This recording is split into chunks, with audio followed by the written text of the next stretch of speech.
It is a reliable source. It's what they used to lock us up for January 6th. The same data. The same exact data.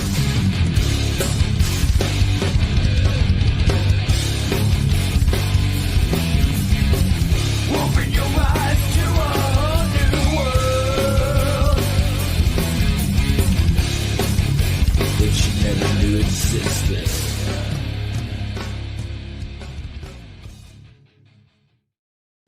All right, what's up, guys? Welcome back. This is my second live stream, third video since YouTube decided that we are, in fact, allowed to have some semblance of free speech in this country. And here we are. So thank you for being here, everybody. If you can, please hit that thumbs up, turn on the notification bell, subscribe, all that fun stuff. It's great to be back, and I'm looking forward to putting out a bunch of content here. Kind of going through what you guys might have missed from me. I know some of you guys did follow me over to Badlands, to Gateway Pundit, and everything else, my own personal Rumble and locals. I've got some great people out there who have followed me, but I know some of you guys had no idea what happened. And just one day, me, Nick, Bahizzi, Q, Neil, well, Neil never went anywhere, Marcus, we all just disappeared, poof, out of thin air. And so here we are, and I'm going to be going through a lot of things that we've uncovered over the last 4 years. For those that haven't been following, some of this might be a rehash, some of it might be you thought you knew, or you did know because you were there for the journey when we went through it, but you didn't remember. I don't know. So this might be like a refresher for you guys. And we're going to start doing that right now today. So today we're going to talk elections. Before we get into that, I do want to announce that tomorrow at noon Eastern time, I am going to be joined here by my good friend, Alpha Warrior, Alfredo Luna, and he's going to be telling his story on January 6th, what happened to him. And it is one of the most shocking stories. If you have not heard this story, it is one of the most shocking stories because he's a J6er that was not in DC on January 6th, but was still arrested, raided by the FBI, arrested by California police, and held basically in purgatory for almost 4 years. He's recently been exonerated and had the charges dropped against him, but we're going to go through all that. And the justification by the FBI for raiding his home was a tweet. And, you know, you would think, CanCon, you just told us the whole story. The guy was raided over a tweet, full FBI raid over a tweet. It's not even the half of it, guys. That is not even the half of it. All right. So I'm not telling you too much. So make sure you guys are here tomorrow at 12 p.m. Eastern time for that interview. I've invited Q to come on with us, Out of the Darkness, Q, because he hasn't heard Alpha's story. I've heard it many times. Alpha's a very, very, very good friend of mine. He's my co-host over on Badlands on several shows. And so, you know, I know his story. And I want to make sure that I have somebody there on the stream with me who doesn't know the story, so that if him and I get going and we skip over something, or if there's questions about something, I want somebody to be able to tie it back into you guys, right? To bring it back to where you guys are getting the most out of his story. We'll talk about some generalized J6 stuff as well. It's not just going to be limited to his story. And so I'm looking forward to that. Make sure you guys tune in for that tomorrow. Tune into that tomorrow at 12 p.m. All right. Before we get rocking and rolling here, I do want to remind you guys that so when we came back from YouTube, I lost a lot of followers. Okay. It happens. It happens. But with the biggest thing that happened is they demonetized us. Not granted, we can, get monetized again, but we have to go back to step one, which the hard part is getting over X amount of followers. And we have over 23,000, I think, on this channel. So we're good on that. But we got to get a certain amount of hours streamed and all this other stuff and then apply. And it's just a pain in the butt. So in the meantime, if you guys are interested, I do have a mypillow.com promotional code, and that would be CanCon, CANNCON. So you guys can head over to mypillow.com and shop for all your Christmas needs, anything that you need personally. Winter's around the corner, so get yourself some new sheets. Get yourself the My Slippers, which are my favorite things in the world. I love the My Slippers so much. They're my favorites. So you guys can get all that. Just go to mypillow.com, save up to 60% by using promo code CanCon. I almost said Badlands. It's like I'm back on Badlands. And then also, if you guys aren't following Badlands, rumble.com/Badlands Media. You can follow all of us over there. It's a great platform, an incredible community. You guys will get along great. If you're not already members over there, get in the chat, engage with the chat. We have some regulars in the chat that are absolutely incredible. It's a great platform. And tonight, there's going to be a huge announcement on OnlyLands. So we do OnlyLands at 10:30 p.m. Eastern over on Badlands. Huge announcement tonight. John's been working hard on this, and we are very excited for this announcement to come out because it's something we've been waiting on for a long time, and you guys will see it. So be there at 10:30 p.m. Eastern. Let's get into the show here. All right. So again, and I apologize, like I'm kind of skeptical to do this because for me, this is all stuff that I've known, right? I've written about this for the last 3-4 years, talked about it for 3 or 4 years. And so I feel like I don't know, being redundant, but I got to remember that there's a lot of you guys that have not heard this. Some of you guys who might have forgotten some of this stuff. And I think it's very important because obviously election integrity is still my absolute number one issue in this country. And without election integrity, we don't have a country. We really don't. We have a facade of a republic, and we don't have anything. So tonight on this episode here, I'm going to try and keep this to about an hour and a half at most. We're going to go over some of the Curling v. Raffensperger trial. Now, for those that don't know, Curling v. Raffensperger was, I believe her name was Donna Curling, sued the Secretary of State based on the voting machines from Georgia in 2017, I believe, is when that case started. Is when that case started. Now, Georgia in 2019 got rid of the Dominion, the Diebold voting machines. Even though Dominion bought Diebold out, they got rid of the Diebold voting machines and adopted statewide. One of the only states that does it. I think there's only 2 other states that do this. Statewide, they use the same exact system, the Dominion ICX BMD. BMD stands for ballot marking device. And so when the Diebold machines went by the wayside, the Curling case adopted the Dominion ICX as the new subject of their lawsuit. And so that's what we're going to be talking about here. I do want to mention Outer Banks said, did you mention why we vote? No, I did not. So Ash Epp, who is awesome, Ash in America, she's absolutely awesome. That's another rehash that we'll be doing on an episode. We'll do her case, which I covered as well. We'll do her case as well, and that'll be another episode in the future. But at 7:30 p.m. over on Badlands, we have Why We Vote, and tonight we're talking about the Dominion voting buyout, the Liberty Vote buying them out. We're going to talk a little bit about that. Again, we're going to be talking about that on Monday here on this platform at 9:30 p.m. Eastern with Professor David Clements and his wife, Aaron Clements, Dr. Aaron Clements, I believe it's doctor. I got to confirm that before the show, but I'm 99% sure she's a doctor, PhD. And then, of course, next Friday on Why We Vote, we're going to have Jennifer Pullman from South Dakota on to talk about the same thing. They have done incredible work on No Ink, Be Pro, and all that stuff. So thank you for reminding me on that. And let's get into the show. All right.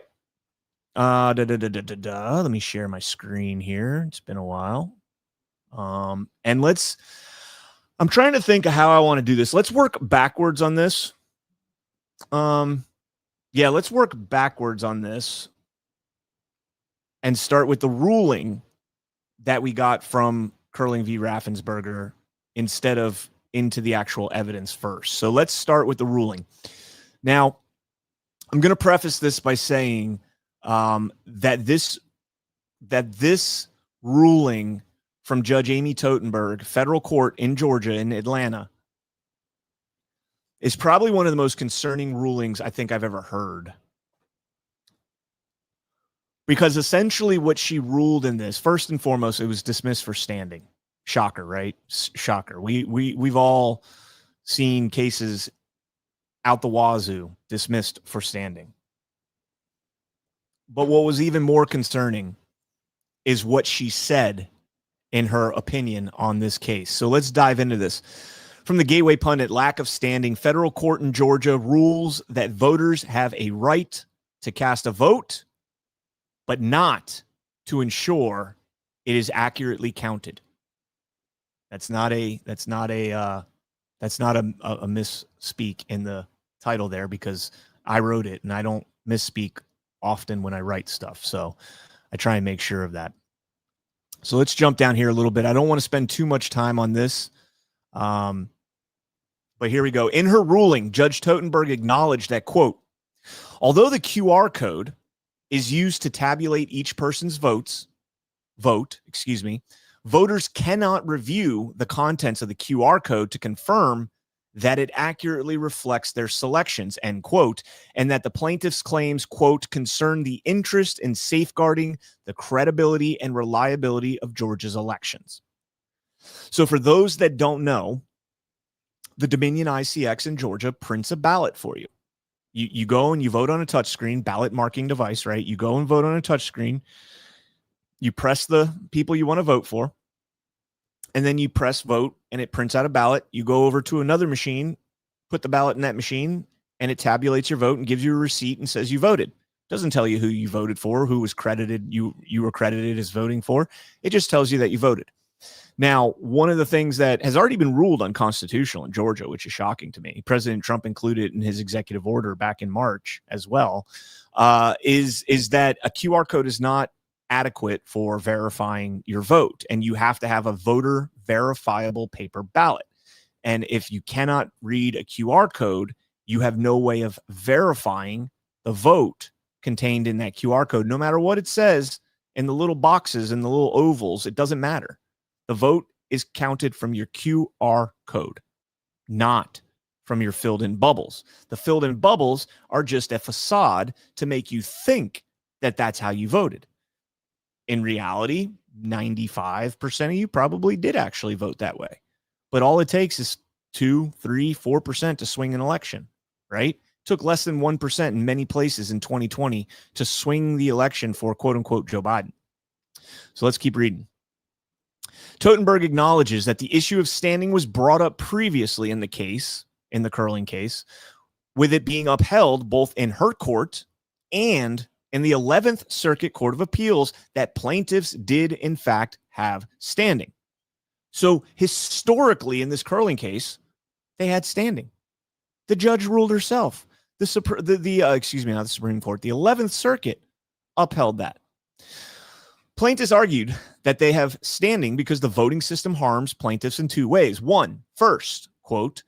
First, they argue that the voting system makes it impossible for these voters to verify that the QR code on the printed ballots, which are used to tabulate their votes, accurately reflects the ballot selections that they made on the voting machines.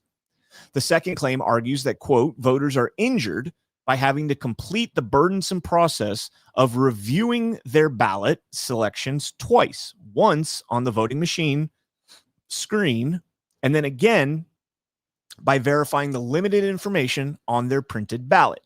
Now, the limited information, of course, is referring to the bubbles, which bubbles don't mean anything.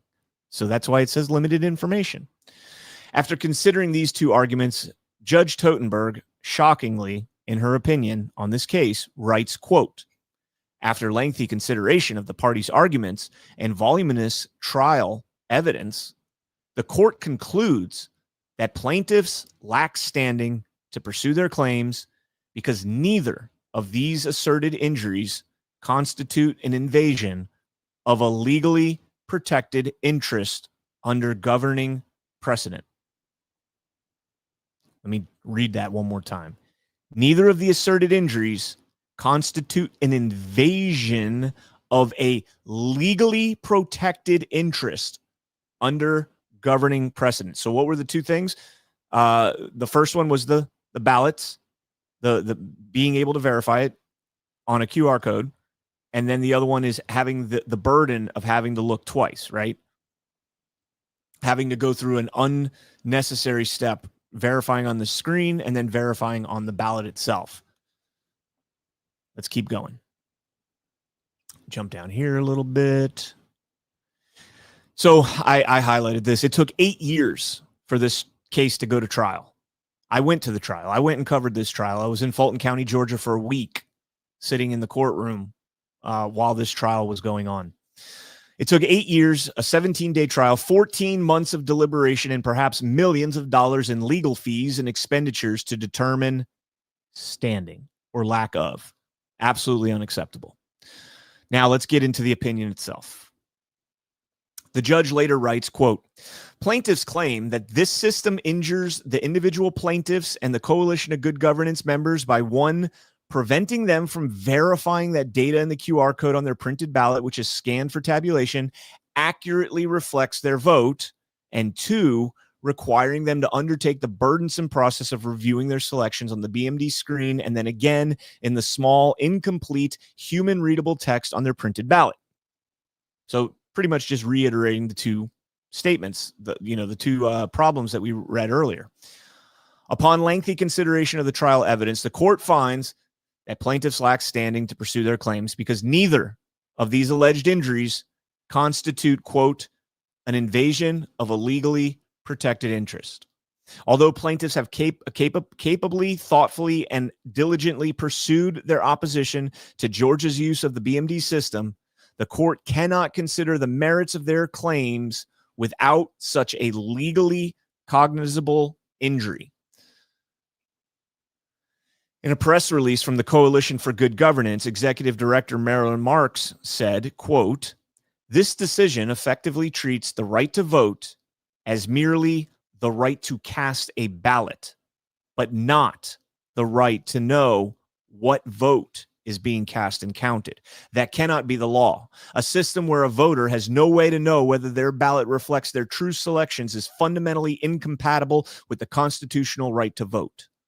The court essentially held that voters have no right to know whether the state is actually recording votes as they're marked on the paper ballot or the electronic ballot, as long as they're allowed to press the buttons on a touch screen.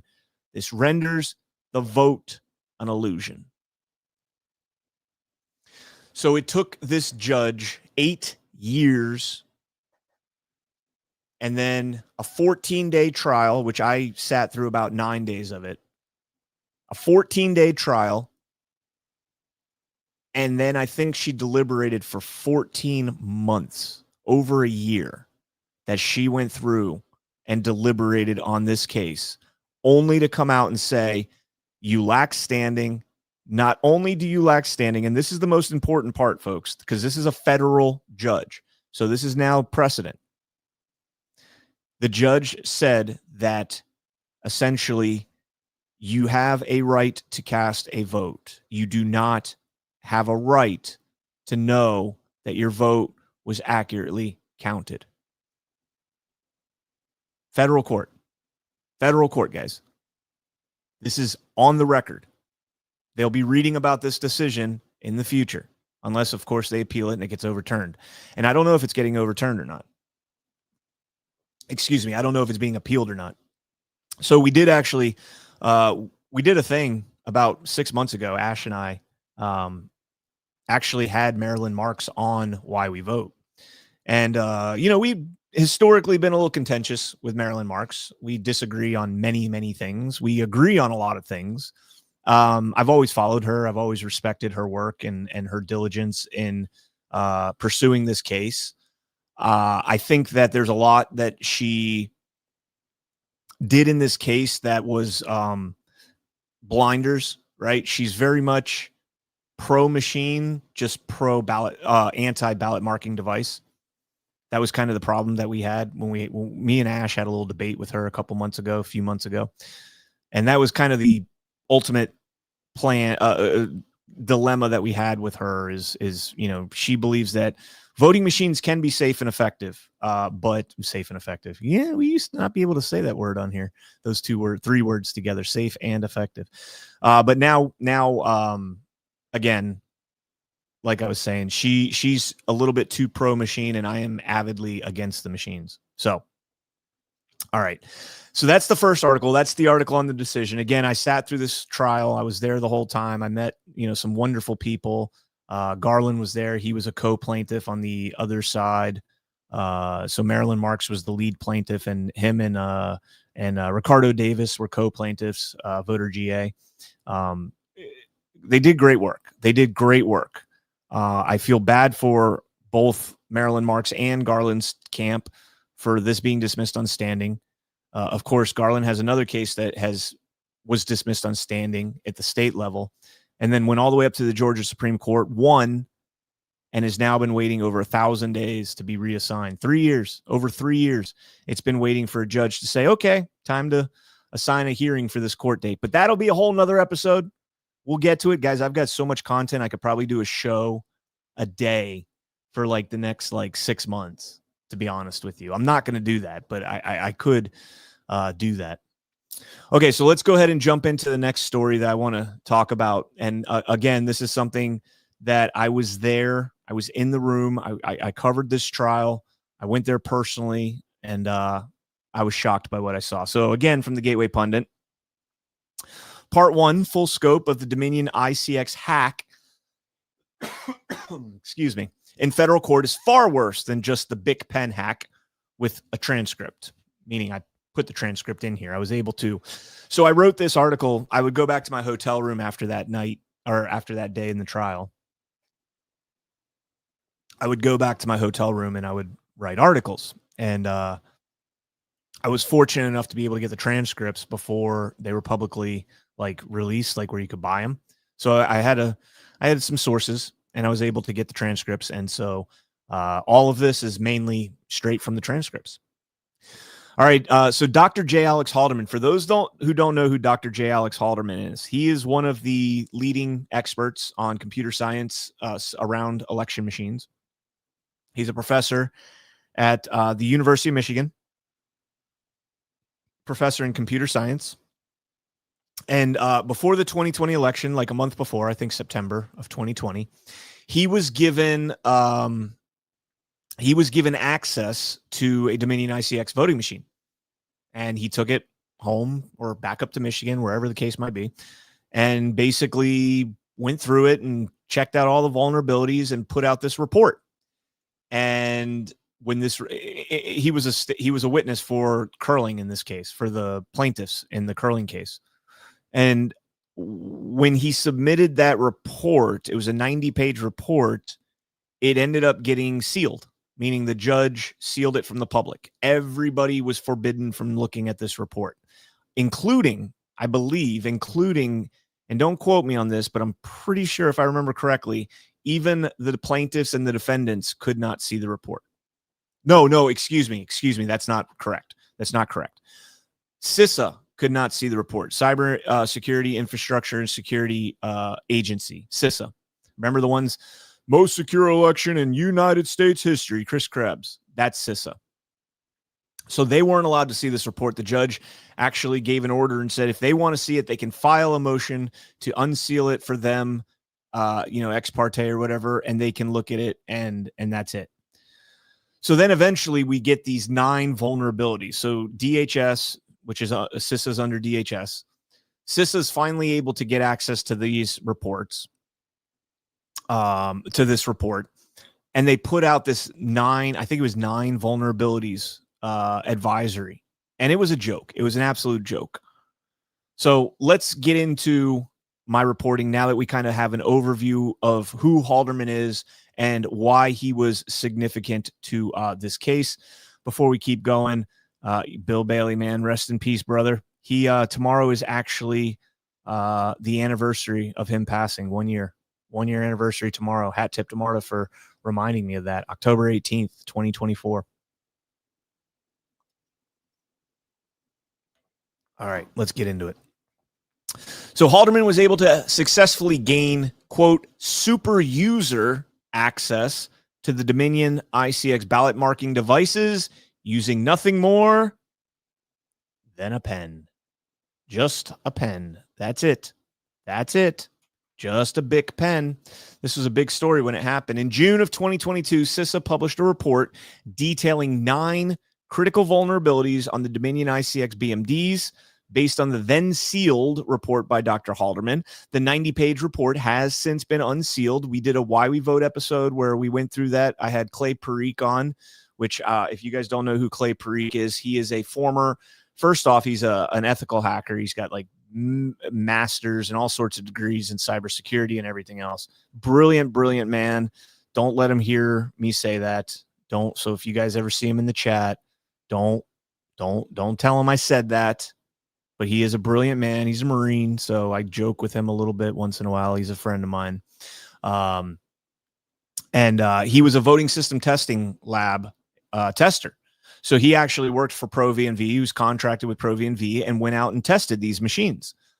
And, I had written a story a couple of years ago before all this happened, the curling decision, about a decision that he had made, or excuse me, not a decision, a statement, sworn statement or deposition that he had given in a Kerry Lake case in federal court that was appealed to the Ninth Circuit. And, one of the things that was really interesting in that deposition was that when he was testing these machines, he was able to hack almost all of them in just a couple minutes, of course. I mean, we all know that. But when they was doing the testing, they would restrict how far he could go into the machine and, layers deep into the machine in terms of being able to find vulnerabilities in it. It's almost like they didn't want him to find vulnerabilities. They just wanted him to check a box and say, yep, it's certified. All right, carry on with your election. Now pay me. Again, another thing, I'm going to be redundant with some of these things because there's many people out here who might stumble upon this video who have no idea what all this stuff is, right? They might not know what ProVNV is. They might not know what a voting system testing lab is. So all of our machines, in order to have federal accreditation, certification, they have to pass a certification through a voting systems testing lab that's approved by the EAC. We all know in 2020, none of them were approved for the 2020 election. SLI compliance was the other one. ProVNV was one of them. SLI compliance, the other. SLI compliance got their certification, I believe, in January of 2021. ProVNV's had expired in 2017, February of 2017. And once this was discovered and put out there in the public sphere, it was said that because of COVID, they didn't get their updated certificates, which great. That could work for SLI compliance because theirs expired, just before the 2020 election during COVID. So that's fine. I could get away with this. I could accept SLI compliance having some sort of a overlap, but ProVNV's expired in 2017. And since COVID didn't exist until late 2019, that doesn't hold water. So that doesn't make sense. Now, the one thing I did find through my research and everything else over the years is that ProVNV is actually paid by the voting machine company. They're not paid by the federal government to go in and do these certifications. They're paid by the company. So Dominion says, hey, will you come in and certify my machines?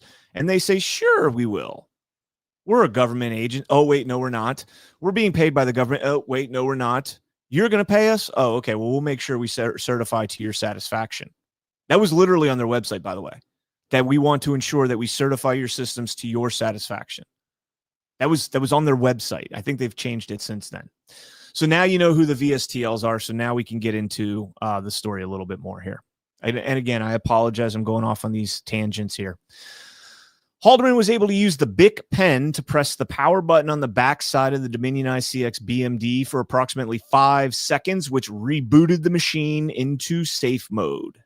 Once it was in safe mode, Halderman was able to do Halderman was able to do this, to boot it into safe mode without removing or breaking any of the safety seals that are installed on the machine to quote unquote prevent tampering.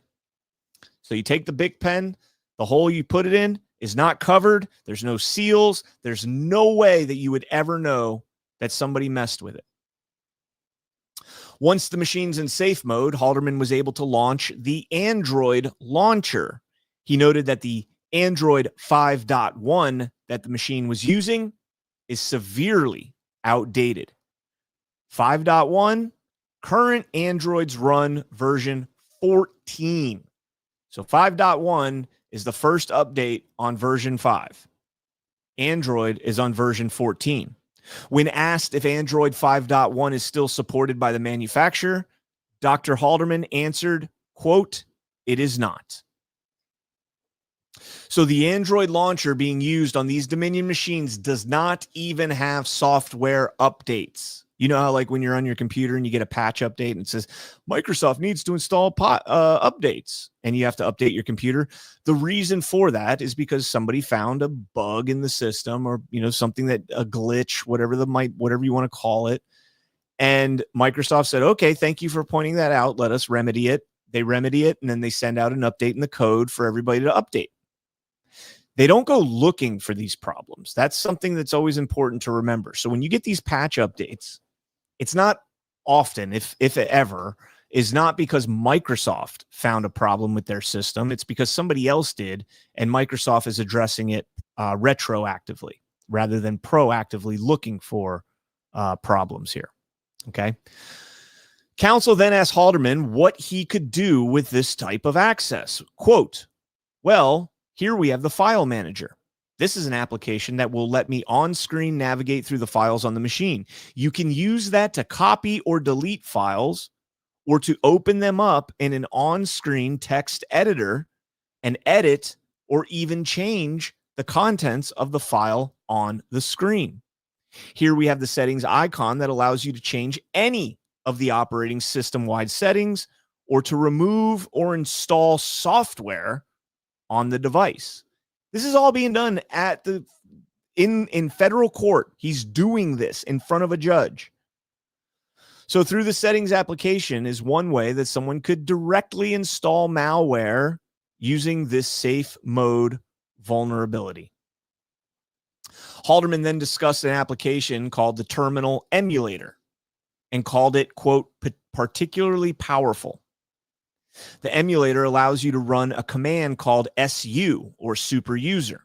This is used to bypass the operating system security controls. Halderman said a computer would typically challenge you for a secret password to gain this type of super user access. But utilizing the BICPen hack, Halderman was able to simply gain that access through a simple prompt. Would you like to allow super user access, allow, or deny? And obviously you click allow and voila, you're in. Halderman described what he was able to accomplish with this type of access. He said, quote, well, gosh, super user access would allow me to read, to modify, or to change any of the data or software that is installed on the device. Well, that's interesting. Are there any limits to what you could do to a ballot using this type of access? To the ballot data on the machine? No, he responded. Are there any limits to what you can do to the election software on the BMD with this access? No, Halderman responded. Now, you want to hear the shocking part of all this? This got a gasp out of the courtroom. All right, you ready? Here we go. The critical vulnerability, the BICPen hack, being able to stick a pen in the back of the machine without breaking any seals or anything and get into super user access and outdated software that doesn't even have patch updates anymore. Well, that was known by the EAC since January 16th, 2020. 11 months before the 2020 election. Let me say that again. That critical vulnerability, the BICPen hack in the back of the machine, was known to the EAC for 11 months before the 2020 election. They could have done something simple as putting a piece of tape over the seal, or over the port, put a tamper-proof tape so that if you poke a hole in it, you know the machine's been messed with. If you remove the tape, you know the machine's been messed with. They did nothing. Absolutely nothing. Nothing. They knew there was this easy vulnerability. I like to call it the 30-cent vulnerability because that's how much a Bic pen costs if you buy them in a packet. 30 cents. Haldeman received his Dominion ICX machine in August of 2020, 8 months after the vulnerability was discovered by the EAC. It wasn't remedied then, and it doesn't seem to have been remedied to this day, a full 4 years later. All right, we're going to get into the next hack. Before we do that, I'm going to scroll through the chat here for just a minute. I miss seeing all of you guys. If you guys could, please hit that thumbs up. Take a second, click the share button, share it out on your socials, whether it's X, Truth Social, Facebook, wherever you're at. Share it out. You know, I was very reluctant. In fact, I was talking to Q earlier today about this, and I said, you know, Q, he said to me, he said, you know, I kind of want to tell YouTube, kick rocks, right? For what they did to us. But at the same time, this is where I can reach more people with information that they might not have already heard. You know, that they hear the mundane stuff in the mainstream media. They hear the polls that 70% of people don't trust our election machines, 60%, whatever the number's at now. But I'm showing you why that number should be 100%, because we vote on black box machines that we have no idea what the software does, what the source code on these systems does. And so this is extremely important, guys. I know there's 134 of you listening right now. If everybody out there shared this and was able to get 2 or 3 people to listen to this information, and then those people shared it and got a couple more people, I'm going to be doing this for months, guys. And I'm going to put some stuff out there that if you haven't heard it before is going to blow your mind.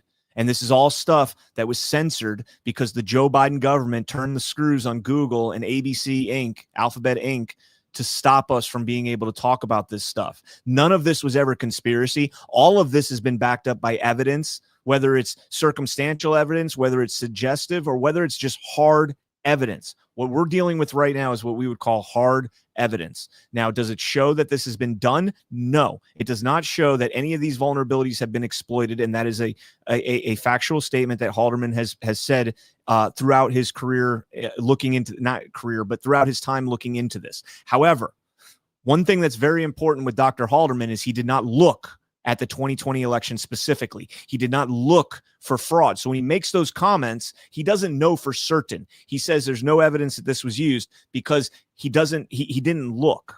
Okay. His machine came from September of 2020, which was before the 2020 election. So nothing that he looked at on that machine had been used during the 2020 election. He did not go through system log files of machines that were used in 2020. We've got all this stuff that's going to come out. All of this stuff. We've got a free platform now that has a big following, and we are going to get this out. And I am going to do this as much as I can, because without free and fair elections in our country, we don't have a country. Okay? So, on that note, let me see. How many thumbs up we got now? If we have more than 100, I will persist. Oh, we do. Wow, 158. We got more thumbs up than listeners. That is awesome. You guys rock. Let's carry on with the shenanigans and jump back in the smart card hack for just $30. How much does it cost to hack a Dominion voting machine? $30. About $350. That Loch Ness monster, he wanted $350. $350. All right. Persist, Brian. I am going to persist.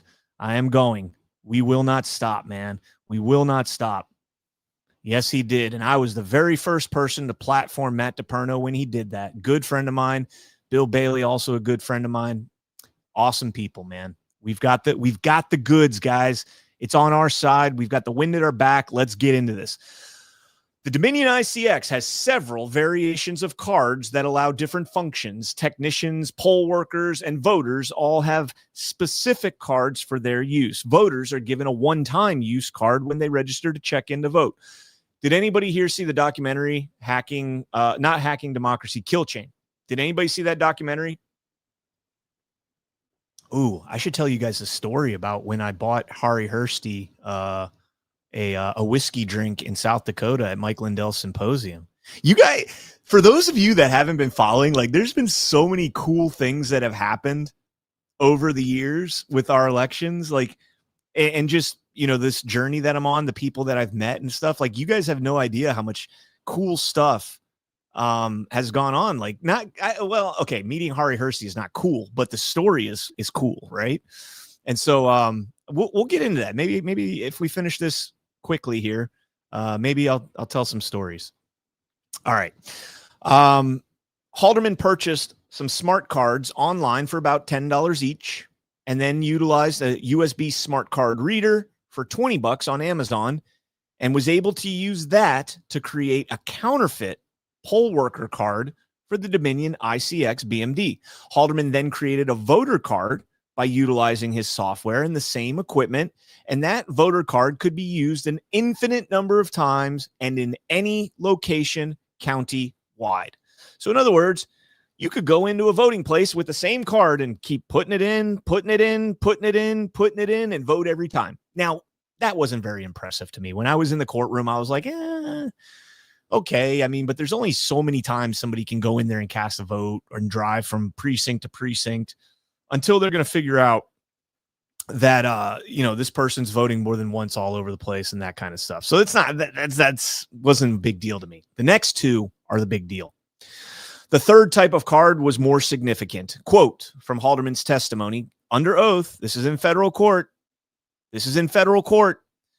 Quote, so a technician card is the third kind of smart card for the ICX BMDs. A technician card is sort of like a master key. It unlocks a technician menu from which service workers at the county or Dominion personnel perform functions like loading the ballot design before an election or performing software updates, end quote. Halderman then inserted the technician card into the Dominion ICX, this is in court, and bypassed the PIN prompt. So, like when you put your ATM in, it's like enter your PIN. He was able to just be like, no, I don't want to, and bypassed it. So he inserts the card, bypasses the PIN prompt. A prompt on screen appeared and said that the menu is unavailable while the poll is open. Well, his counterfeit technician card was able to bypass that safeguard as well. So not only did he not have to enter the prompt, he was able to bypass the prompt that said, hey, you can't do this while there's an election going on. And he said, I'll do what I want. Halderman then gained super user access once again, but this time with a simple smart card that he created using items purchased online for about $30 and without access to any secret information. That's a key point. Without any access to secret information. He was able to do this using software and whatever the code that's publicly available online. Okay? So let me just try and drive home this point here. So the BIC hack, the BIC pen in the back of the machine, you can get super user access with that, but somebody might see you reaching around the back of the machine and be like, hey, what's this guy doing? The technician card, they would never know. Why? Because everybody has to put a card in the machine to vote. You go up, you put your voter card in, you take it out, cast your vote, voila. If you have the technician card, it looks like a voter card. Nobody would know that it's not a voter card. And so you just go, you put it in, and boom, you've got super user access. And nobody's any wiser to what you just did. Nobody knows. Nobody knows because you just put a card in like you would if you were a voter. He did this in federal court, guys.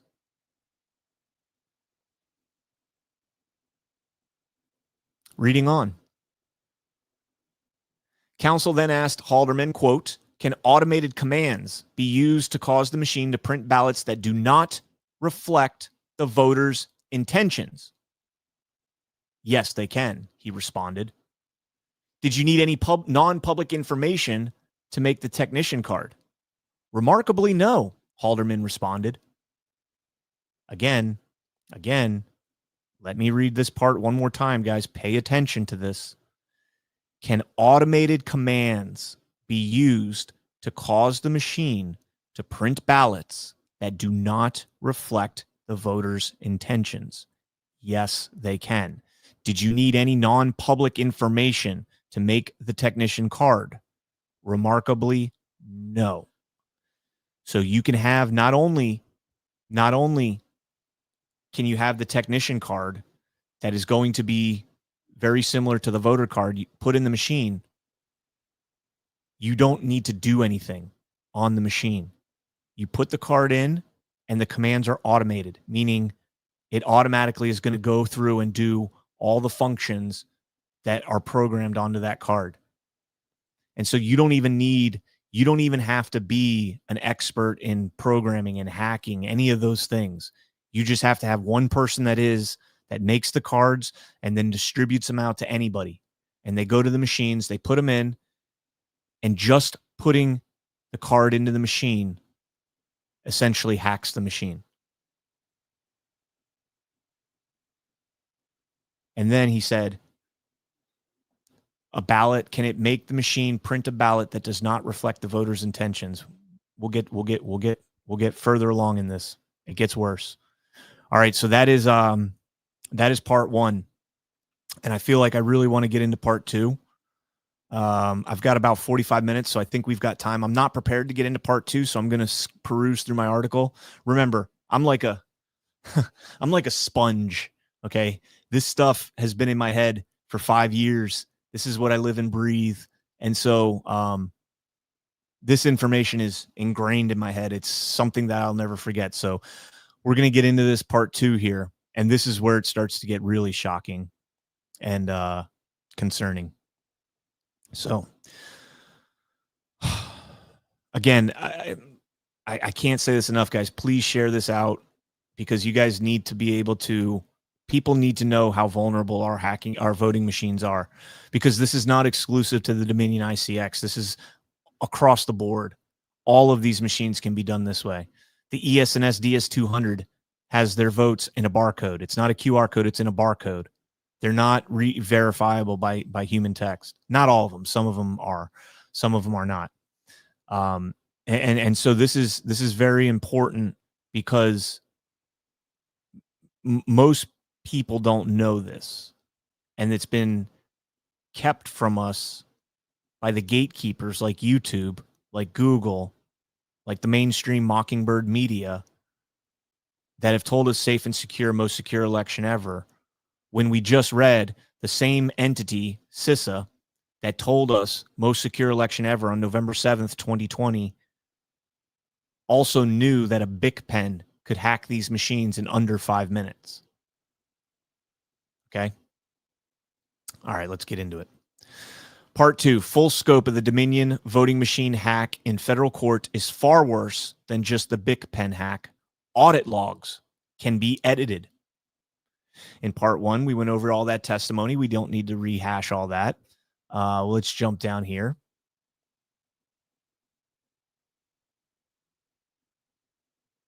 Stand by for 1 second. All right, so this is just going over all of the hack that we talked about in the last episode, or the last part. It wasn't an episode. This is all one episode. All right, here we go. No evidence of exploitation. Dr. Halderman then demonstrated how he can delete portions of the system's audit log in order to delete any evidence that he had accessed and modified the system. Dr. Halderman testified, quote, "So now I'm back in the technician menu. And what I'm going to do, and this is all while he's doing it in front of the judge.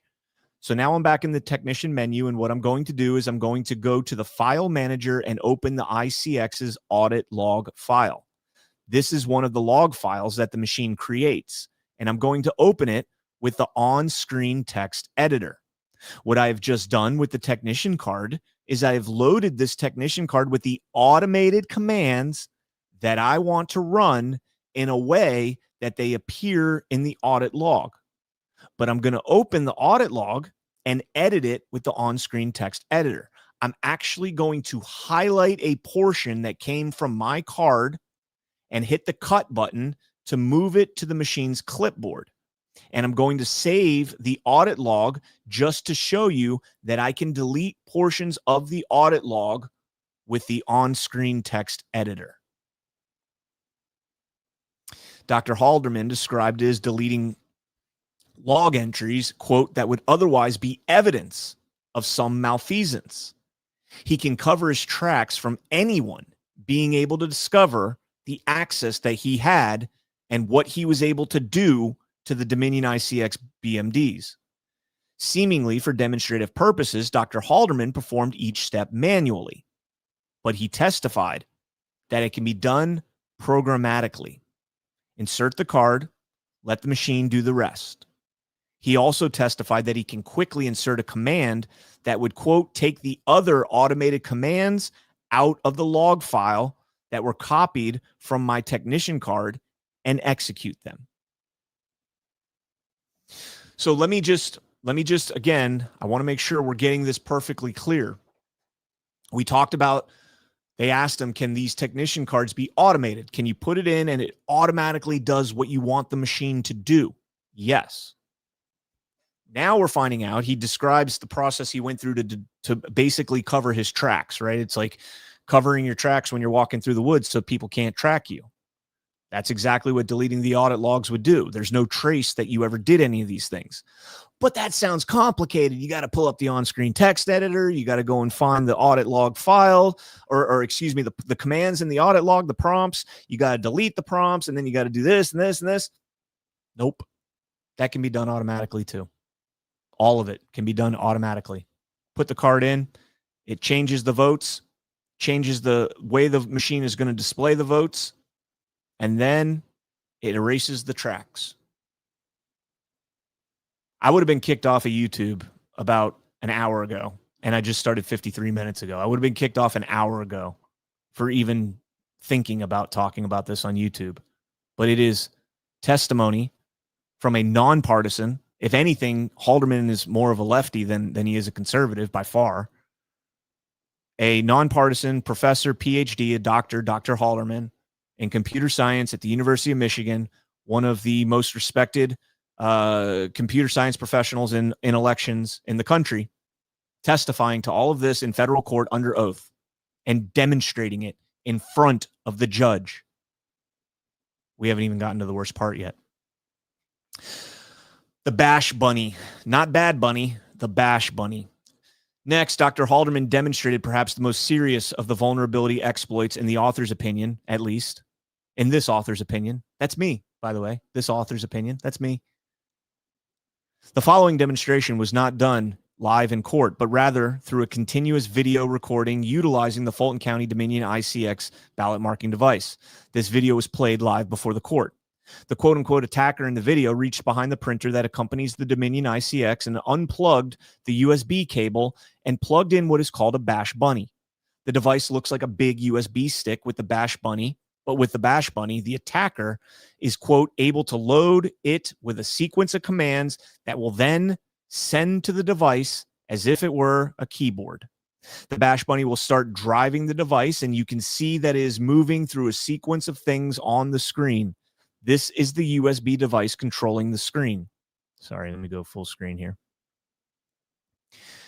The Bash Bunny, okay, read that. And it is going to go through and modify settings as I described in the report. It is going to open a terminal, get that super user access, and take steps to install malicious software, malware, that is stored on that same USB device, the Bash Bunny.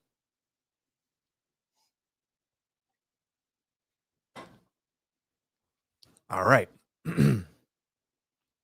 Now, the USB, the malicious software, is a version of the ICX application that we have.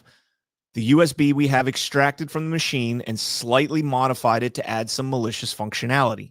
And the Bash Bunny device is installing the malicious version of the application on the machine and replacing the version that regularly would function.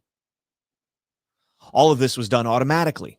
The attacker simply plugged in the USB device and it completed its installation and replacement of the software in less than 2 minutes. Once the Bash Bunny is programmed, there's no special skill required to initiate this attack. The Bash Bunny costs about $100 and can be utilized without removing or tampering with any of the seals on the Dominion ICX BMD. As Dr. Halderman testified, a quote-unquote attacker can utilize a cable coming off the printer to connect the Bash Bunny, rather than removing a seal and connecting it directly to the Dominion ICX BMD. That connection is not typically sealed, according to Halderman. During the testimony of Halderman, Dr. Attorney David Oles was not permitted to ask any question. Oh, that's the end of, okay, so that's the end of part 2. So we've got the technician cards first. All right, technician cards. Then we've got the Bash Bunny. Are you guys ready for the third one? Oh, and by the way, erasing the audit logs. That's a very important one, erasing the audit logs, because the audit logs should not be erased. Those should not be, you should not be allowed to tamper with those. They should be tamper-proof, because it's the only forensic accountability that you have to make sure that these machines weren't manipulated. But you can code the manipulation to tell you to erase the evidence that it was manipulated. Is basically what's going on here. All right, and we'll get into part 3. I didn't think I was going to be able to do all 3 of these tonight, but sure enough, here we go. Here we go, part 3. The full scope of the Dominion ICX hack in federal court is far worse than just the Bic Pen hack. After the Bash Bunny installation of malware in under 2 minutes without breaking or removing any seals, Dr. Halderman demonstrated, meaning he did this, demonstrated in his video a mock election. He had 5 ballots that were a yes or no contest. All 5 were marked with yes and verified as yes votes on the human readable text. However, when the votes were tabulated, the results were 2 votes for yes and 3 votes for no, despite the ballots all reading yes. So this is case 1. He did several mock elections. We're going to go through them all. First one, fill out all the ballots. They all print out from the BMD printer. Remember, the votes on the QR code, not the bubbles, but the bubbles all say yes. 5 votes, all yes. When you run them through the tabulator, 2 yeses, 3 nos. That's not right. Let's keep going. Further, this attack could be programmed to initiate only on certain ballots. Dr. Halderman testified, quote, instead of cheating on every ballot, you could program malware to cheat on every second ballot or every third ballot, etc. So that if a voter noticed a problem and complained and was then instructed to go back to the machine, try again, we'll see if it's a problem with the machine. When the voter repeated the same selections, the ballot would come out correctly. This might be one of the most important assessments right there. And this is something I had been saying for those of you that followed me over on Rumble, on Why We Vote and everything else. Whenever I talk about this, this is something I bring up. And the reason I bring this up, and this, I kind of got the illusion of this in Halderman's deposition, his statements, his expert testimony that was used in the motions in this case, not this testimony, but what was used to get him into the case, the sworn testimony. Halderman did an experiment at the University of Michigan where he had voters go to the machines, and he had machines that were programmed to inaccurately record their votes, certain votes. And he took notice of how many people actually examined their ballot to make sure that all of their votes on the ballot were correct. Okay. And the number was very small. I'm not going to go off the top of I am going to make a shot at it. I want to say it was 6% of voters actually looked and caught the errors on their ballots. 6%. So now that's 6 out of 100 people actually check their ballot and make sure that it's filled out correctly and that the votes were cast correctly, right? You only need essentially maybe 2 to 5, maybe in 2020, 10% of votes to be flipped or changed to steal an election. So you're looking for 6 people out of 100 are looking for a 1 out of 100 or half of 1 out of 100 problem. The likelihood, the probability of one of those 6 people actually getting that half of a ballot, the one half of a ballot, is very unlikely. Very, very unlikely. And so then what would happen, say, for example, a voter actually looked at their ballot and was like, hey, it says I voted for Trump on this, but it actually cast a vote for Joe Biden. Or let me go back and let me try this again. When I pressed the button on the machine, I pressed Donald Trump. But when it printed, it says Joe Biden. Somebody caught that. So what do? They go to the poll manager. The poll manager says, oh, well, that's really odd. You're the first person all day that's had this problem. Remember, 6 people out of 100 check their ballot. They're only checking for maybe 1 out of every 100 ballots that are going to have some sort of a discrepancy on them. It's not like every ballot's cheating. Okay. That's what people don't realize with all of this. It's not every person cheating. So one person finally catches it after all day of voting. They go to the poll manager. They say, hey, this machine read my ballot incorrectly. And the guy says, well, try again and see if it does it again. And this time it comes out okay. And they're like, oh, I must have fat fingered it and hit Biden by accident. I thought I hit Trump and I must have hit Biden, and I must be going crazy. It's my fault. Human error, technical glitch, human error. And so the poll manager says, okay, well, we're all good. Okay, I'll spoil this ballot. Carry on. And then say 1,000 people voted through that machine or through that precinct. Out of 1,000, you probably flipped 10 votes, 100 votes, 100 votes, 50 to 100 votes out of 1,000 flipped. Nobody caught it. And the one person that did catch it, the machine knew that when you go and vote again, that it's being tested, that it's the same person voting again, better act right. It's a big deal. It's a big, big deal. All right, reading on. So let me read that again, Halderman's statement again, that just basically is much more precise than what I was just saying. Instead of cheating on every ballot, and this is, again, testimony in federal court under oath, instead of cheating on every ballot, you could program malware to cheat on every second ballot, every third ballot, etc., so that if a voter noticed a problem and complained and then was instructed to go back to the machine and try again, well, we'll see if there's a problem with the machine. When the voter repeats the same selection, the ballot would come out correctly. This would inevitably make the attack almost undetectable at the local level, as most poll workers would likely assume a voter simply made a mistake rather than thinking the machine was compromised.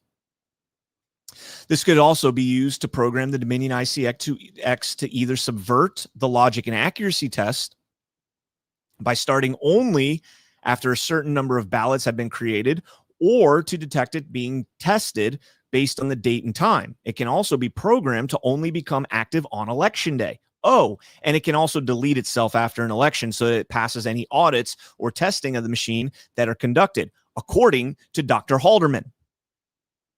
Now, this is something that Jeff Lenberg, also a genius, literal rocket scientist, that Jeff Lenberg, or a penetration tester, he worked for an astronaut in I think it was Sandusky Labs.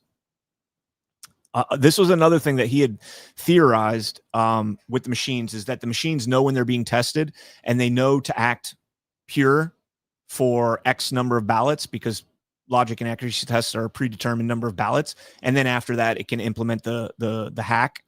And then once the election's over, it can delete the hack so that there's no evidence of it. It's all automated. It's all automated. According to the testimony, vulnerability number 7 is that, quote, there isn't an effective cryptographic protection in the ICX to validate that the application installed on it is actually genuine software that comes from Dominion. Scroll down here. The super spreader event. All of the above attacks involve physical access to the BMD system and are rather centralized to just the Dominion ICX that was attacked. However, Dr. Halderman described an attack that doesn't require physical access and can seemingly be far more widespread. He testified that these attacks were, quote, particularly concerning. He testified, quote, these vulnerabilities provide a way to install malware by piggybacking essentially on the normal pre-election processes that are used to install the ballot information onto all of the BMDs prior to an election.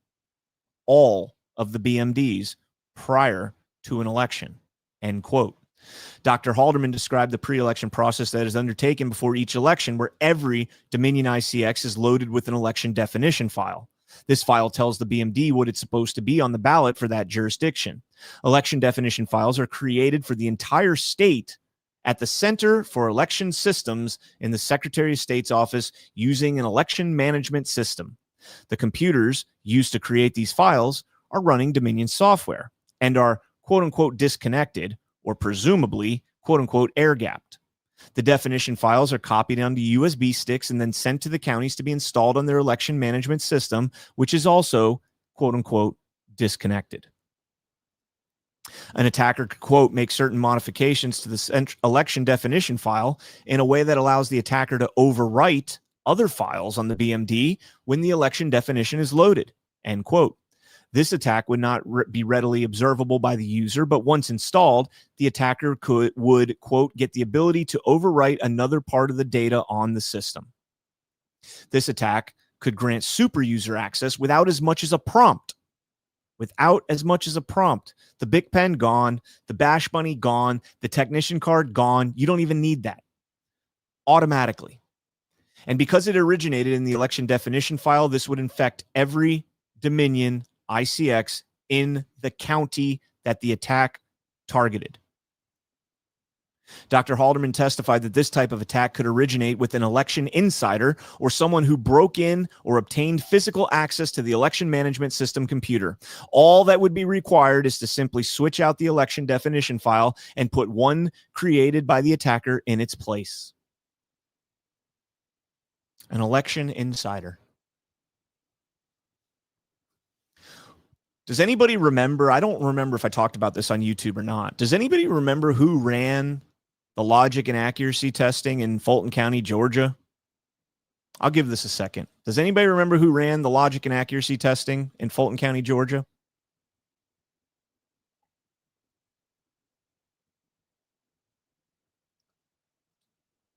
By the way, smash that thumbs up if you have not done so yet. You guys are awesome. You guys are absolutely awesome. I can't wait to get this rocking again.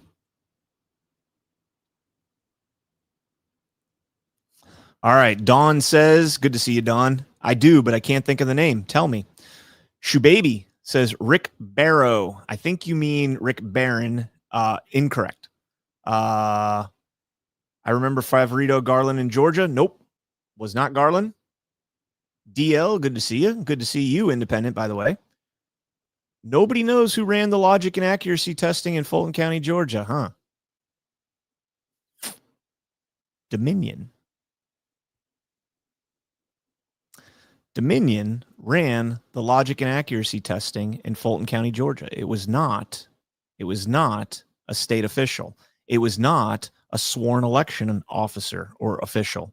It was nobody but Dominion and some Fulton County techs, because they had a COVID outbreak in the English Street warehouse and they all had to go home and they panicked and they called in Dominion and paid them $2 million to run the logic and accuracy testing and to be on site for election day. They paid them $5,000 per day, per person. Dominion ran the logic and accuracy testing in Fulton County, Georgia.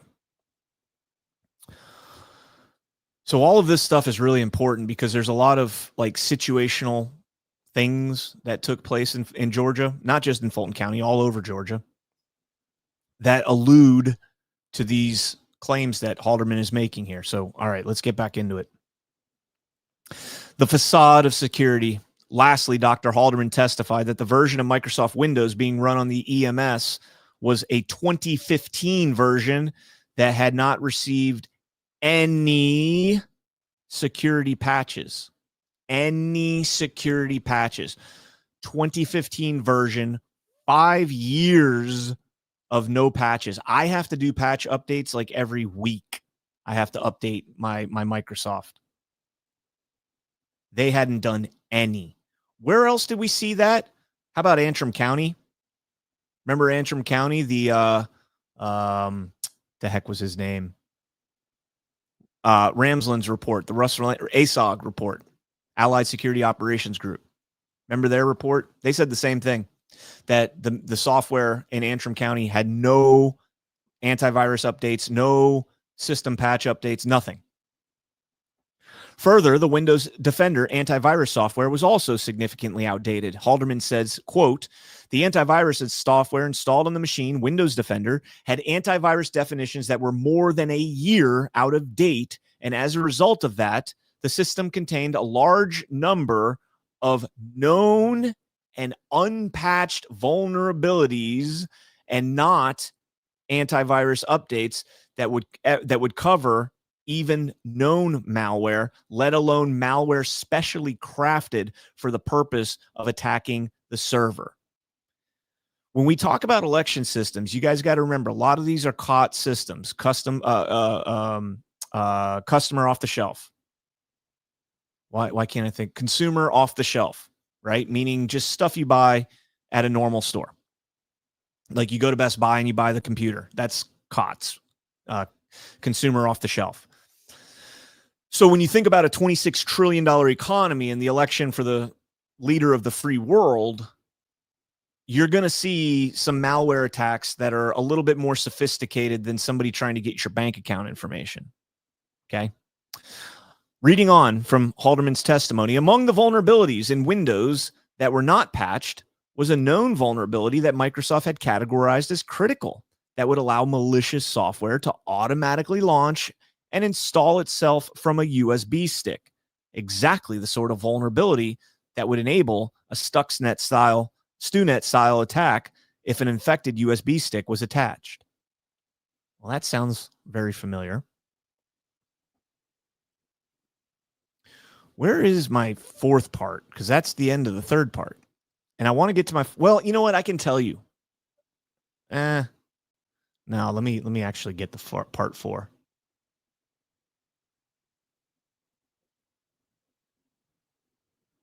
Bear with me for 2 seconds. If you got any questions, put them in the chat now while I'm searching for this real quick.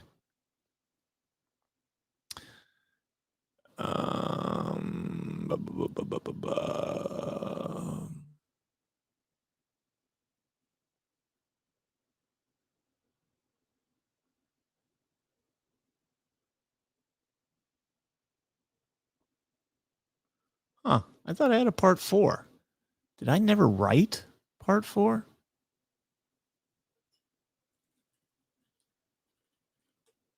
Maybe I didn't write part 4. So I'm going to have to do part 4 from the top of my head, which is fine. I got no problem with that. I got a pretty good head. Yeah, I guess I didn't do it. Part 1, part 2, part 3.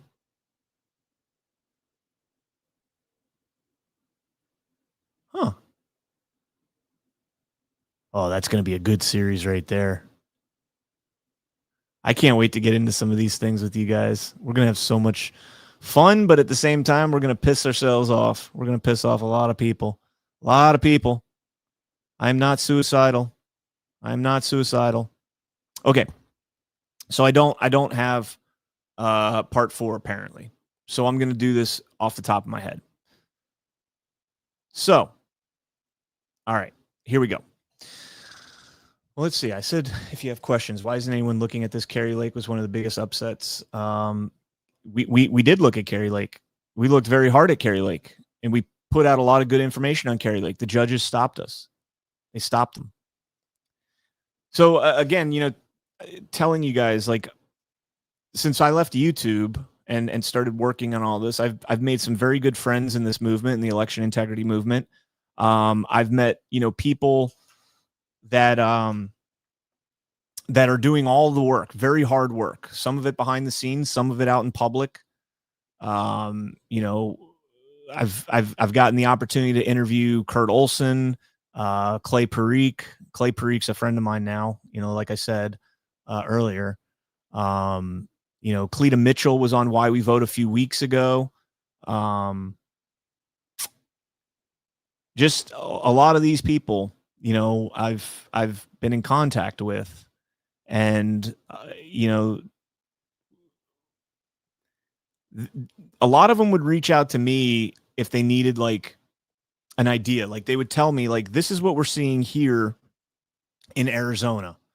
and they would go through and we'd talk about it. And then I'd say, okay, you know what? That's very much like what so-and-so is seeing in Pennsylvania. Let me get you guys in touch. Because I know all these people in this movement for the 2020 and 2022 elections. And so that's, you know, where I've been working in the spaces for all this time. And now if we had YouTube, I mean, we probably would have some resolution now, because I'd probably have 2 million followers and people would actually know that our elections are anything but the most secure in US history, 2020 referring to it. But okay, so again, I don't want to go too long here because Why We Vote's coming on in 15 minutes and I don't want to step on my own toes here. So I'm just going to throw this out there. We talked about the hack that Haldeman did in the court, right? Where the 5 yeses, you put it in there and then you pull it out and it's 3 yeses and 2 nos. You put the yeses in the machine, it prints out as yeses and nos. That is something you would catch, right? Haldeman then ran a mock election where he had, I think it was like Thomas Jefferson and George Washington on the ballot. And yes, Kevin Moncla is a very good friend of mine. Kevin is a freaking rock star. Kevin, there's not too many people that overall know more about the elections than I do. The election fraud, I should say, not elections. Kevin's one of them. He is a freaking rock star. I love that guy. Him and his wife are awesome. So Haldeman did the vote that Harry Hursty did it in Hacking Democracy on the Diebold machines in Leon County back in, I think, 2006 or 2008, whatever the year was. He did it on TV and all that. So that wasn't a big deal. So now Haldeman runs an election where he has Thomas Jefferson and George Washington on the ballot. And he goes on the machine in court, types in, I want to vote for Washington, Washington, Washington on 3 ballots or 5 ballots, whatever it might be. Prints out the ballots, looks at the ballots, and they say, Washington, Washington, Washington, Washington. Everything checks out. Washington won, just like they said on the machine. So he says, you look at this, you're good, right? Washington? Okay. Now let's go tabulate it. Puts it in the tabulator, gets his receipt that says you voted. Anybody ever notice when you get the receipt that says you voted, it doesn't show who you voted for. It just says you voted. Thank you for voting. So you have no idea. You just know that that machine counted your vote. Go back to what Totenberg said in her decision, right? Totenberg says you have the right to vote. You don't have the right to know that your vote was counted correctly. So here we are. Here's your receipt. You voted. It counted, but you don't have the right to know that it counted correctly. So it doesn't tell you who it was. So sure enough, he goes over and he runs 5 Washington votes through the tabulator. It's confirmed. Everything looks good. Nobody could ever know that when you run those 5 ballots through, it comes out 2 Washington, 3 Jefferson. He did this in court. He did this in court. It is absolutely, utterly undetectable. Undetectable. You cannot detect this hack unless you can read QR codes, which is physically impossible.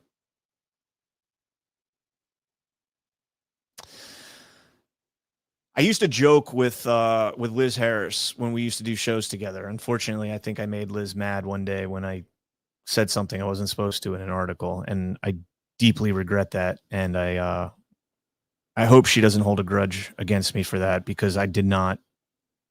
I said something that I shouldn't have said that she had told me in confidence, and I did not realize it was in confidence. But I remember me and Liz always used to joke. She would say Arizona is going to be the first domino to fall, and I would say Georgia. Georgia is going to be the first domino to fall. And there's more than enough evidence in Georgia right now that it should fall, but nobody's looking at it. But we do have movement in it, and we're going to get into that in the next episode. We're going to start getting into more. A lot of this is going to be on Georgia. We'll talk about all of it, but a lot of this is going to be on Georgia. We'll get into Kari Lake and the 2022 case. I'll bring on some people to talk about that. But yeah, we're making progress, guys. Bear with us here. We're making progress. But we got to keep at it. So again, please hit that thumbs up, share this video out. If you want to support me, you can go to mypillow.com and buy some merch from them. Get some badass stuff for your house. The Giza Dream Sheets are amazing. The towels are phenomenal. The pillows are great. The shoes, the slippers. Oh man, those things are like a dream. They're like walking on air. I love them, and they're so nice and warm.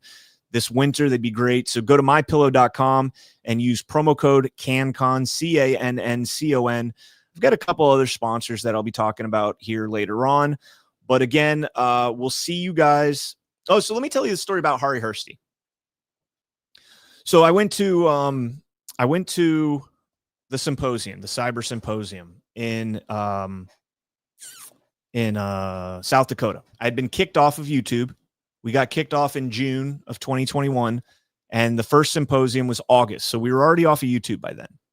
And it was a great event. It was a lot of fun, man. Like I know we were there for, a serious thing, but it was a lot of fun. We got to network with a lot of people that we wouldn't have otherwise networked with. I met so many people. Justice Gableman, I met him there.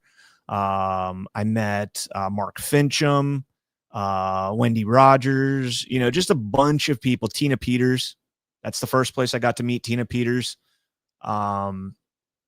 Me, Marcus D, and Neil Johnson were there together. And so we're back at the hotel. All right. And I'm sitting at the bar. And I was actually, I think I was sitting at the bar talking to Chris Paul. And I'd never met Chris Paul before. I go up to the bar, and this was after the event for the day. And I order a drink, and Chris is, I'm standing up because there's no room to sit. And Chris is sitting next to me. And he goes, "Are you CanCon?" And I go, "Yeah." He goes, he introduces himself. I'm like, "Oh, what's up, man?" We start talking, and good conversation. And him and I ended up talking for a while, exchanged numbers, and the rest is history from there. Me and Chris are pretty good friends now. He's actually the one that introduced me to John to get me on Badlands. He's been on many shows with me here on YouTube and on Rumble. He did a lot of shows with me and Q out of back in the day. So anyways, I get my drink, and I go over, and I'm sitting down. I'm talking to Joe Oltmann, Professor Clements, and I can't remember who else. I'm talking to a couple people, and all of a sudden, Hari Hursty walks up to me. Oh no, excuse me. Let me go back. I'm at the bar. And Hari Hursty walks up to me and puts his arm on my shoulder and goes, "Brian." Yes. And this was after me and Nick and all them had interviewed him. He goes, "I want to show you this." And he pulls out a memory card, and he goes, "This is the memory card that they use in the systems in Windham, New Hampshire. This is the memory card that they use." And I go, "Wow." I'm looking at it, and he's like, "It can hold maybe," it's so old and antiquated, "it can hold maybe one picture in terms of today's storage size." And I was like, "Oh, wow, that's awesome. You still shouldn't have deleted the memory card when you did." Whatever. So he wanted to show me that, and I was like, "Okay, I appreciate it." So he goes back, and he's walks off. I go over, and I'm talking to Professor Clements and all them, and I sit down, and we're all, I think Seth Keshel was there as well. We're all talking in the lobby, and Hari Hursty walks up, and he's kind of like not received very well with those guys. And so they kind of get away from him. And I'm sitting there talking to him, and I'm like, "You know what? Can I buy you a drink?" And he's like, he was taken aback at first. He's like, I was like, "Come on, I'll buy you a drink. What are you drinking?" He's like, "I'll have a whiskey drink." And I was like, "What do you want? Like an old fashioned?" "Yeah, sure." So I go and I buy him. I think I bought him an old fashioned. We go back, we start talking. He's not a bad guy. He's just so narrow-minded. He's so swampy. You guys remember when me and Nick were interviewing him, and Nick brought up machine number 2 in Windham, New Hampshire? We brought that up, and he's like, "Oh, I got to go." And Nick's like, "Oh yeah, sure. Now you have to go." To be fair, Hari stayed on for like an hour and a half with us, and he had told us he could only stay on for half an hour. So he went well over. But then as soon as you bring up that machine number 2, he's like, "Boom, I got to go. The memories, man. Like so many things that it's good to be back, man. It's good to be back. All right, guys, if you have not done so yet, please hit that thumbs up. Please smash the notification bell. So when I go live, you guys remember tomorrow, 12 p.m. Eastern, me and Alpha Warrior are going to go over his J6 story, talk about some other stuff. I think Q Out of the Darkness might be joining me for that. And you guys are going to love that story. and not love. Well, again, I'm using the term love. You guys are going to be enraged by that story. I should say. That's what I should say. You guys are going to be enraged by that story. So thank you guys all so much for hanging out and sitting through here. And if you did appreciate it, please share it out.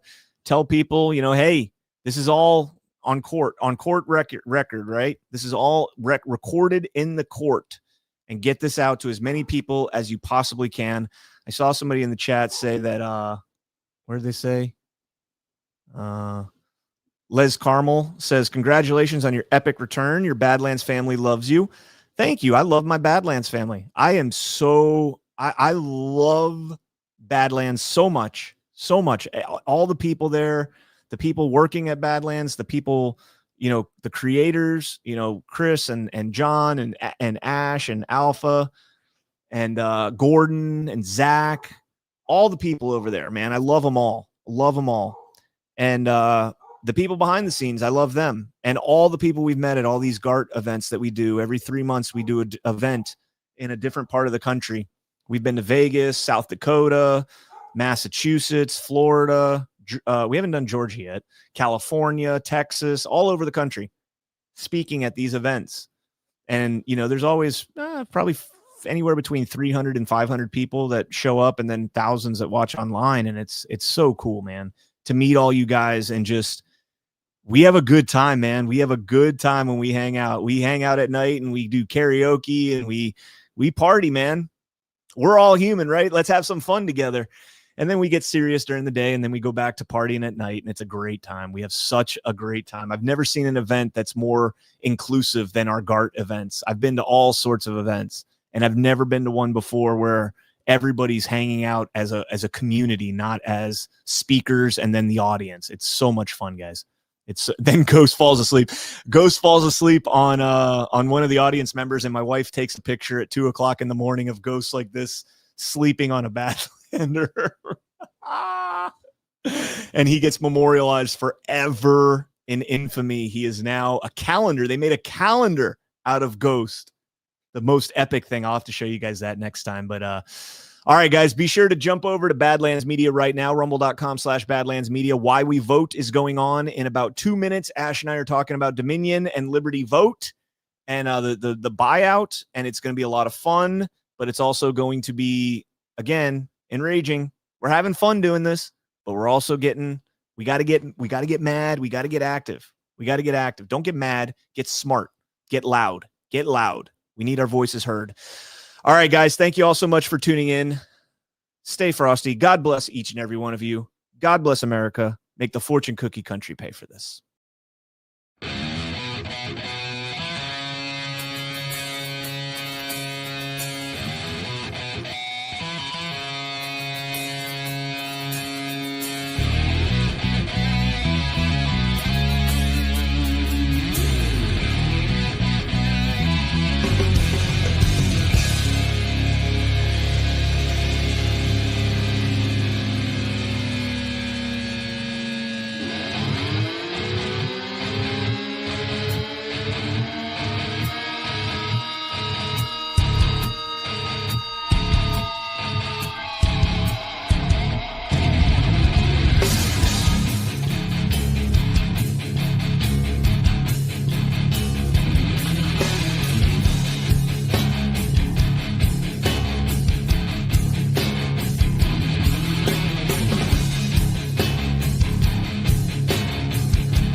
stains out, the Phoenix Academy.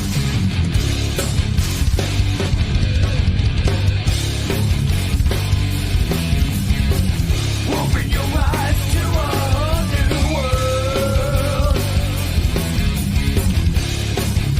that you never knew existed.